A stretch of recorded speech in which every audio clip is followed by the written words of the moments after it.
Alrighty, hello everybody and welcome back, So, I have been just sitting here testing out this refinery and it works really well. I reset up the heating system. As you can see here, this is jet fuel and this, I don't know, it's shaking a lot. That's jet fuel and that's diesel. So it's running off itself. And we'll do that. Maybe just need to slide a little bit. Yeah. It's running off itself. I've got the generator plugged in here.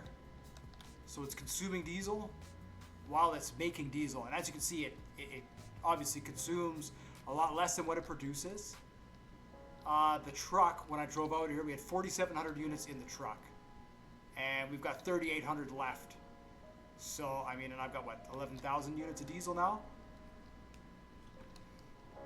So, yeah. Easy peasy, a couple buttons.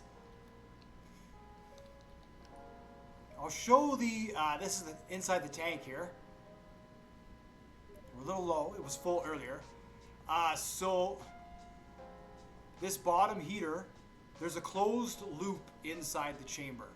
So the oil cycles around and around and around, and that closed loop runs through this heater.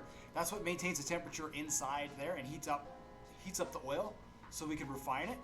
And this first heater draws the cold oil out of the chamber and pumps it into there, right? So the oil is sitting at, about 119 degrees, right? We warm it up. Once we turn on the heaters, it warms up in there, but not very much. Yeah, and then our loss, it's already going back up again. We don't lose very much heat with this. So it's about as efficient as I can get it. It could be a little more efficient, but I don't know. For me, this is fine. Look, it's overproducing. I got 11,000 units of diesel. So I could just sit here and refine until these are full. So this is the difference. Let's see. I've got 17,000 units of jet fuel and 11,000 units of diesel. So I've used about 5,000 units of diesel, okay, in heating, in energy consumption to get this much back. So we're almost over 50%, or over double what we're getting back, which is really good. So for every unit of energy I consume, I get 2 units of energy back in baseline energy, and then we have the jet fuel, which is all profit, 100% profit. So what is that? 120,000 almost right there, just in pure profit. So it's good. All right, so that's 120,000. So that'll add to. I've only got 9,000 when this thing is here, so that's good. That's going to allow me to launch a larger ship, so I can carry or use trains. It's going to allow us. It's going to bridge us into the next step, which is perfect. It's going to allow us to continue on the industry. Yeah, so anyways, I just wanted to throw that quick out there just to show the truck is idling at 8. We're energy, right?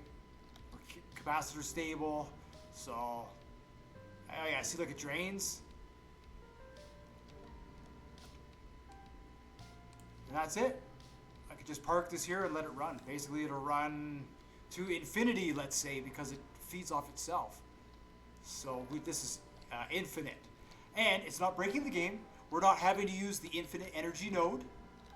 Back at the port, we're able to refine energy by ourselves by the oil rig, which is fantastic. So if I took this back to the port and plugged it into the port, we would be even more efficient, right? Because we have almost 100% free energy. It would cost us nothing to refine. And then, I could just set it up there and just let it go overnight as well. Yeah, so that's pretty much what I've been up to. I came back and forth about 5 or 6 times, tested different variations of cycling the fluids, heating the fluids, and all that sort of stuff. Energy costs, blah, blah, blah, blah, blah. And so this is it. This is as good as it's going to get, which is fine. It's slow, but you know me. I'm not big on breaking the game, quote unquote. I like to figure out what the game is capable of, and then after that I can go and do the game breaking stuff, say in creative mode or something like that. But I mean, as far as a career goes, this is perfect. So this gives 100,000. So I've already made enough money to pay for this. So what? Another, if I wait for this thing to be full of jet fuel, which will probably take a day, just passive, right? Because it's 50,000 is our maximum. That'd be almost 300,000. I could then get a second rig going, but then we would be swamped with fuel. So yeah, I think this is probably going to do it for the oil side of things. I don't know what other kind of vehicle I would need for oil field services on land. Now in the sea is completely different. In the sea, we're going to need a drill platform, which I have, right? Which we can deploy with the helicopter.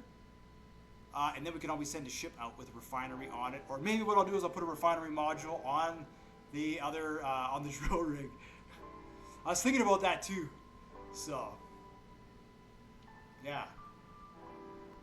Yeah, so anyways, thank you so much for watching, liking and subscribing. You guys are awesome. Like I said, that'll do it for this one. In the next video, we will go in another direction. So I will see you then.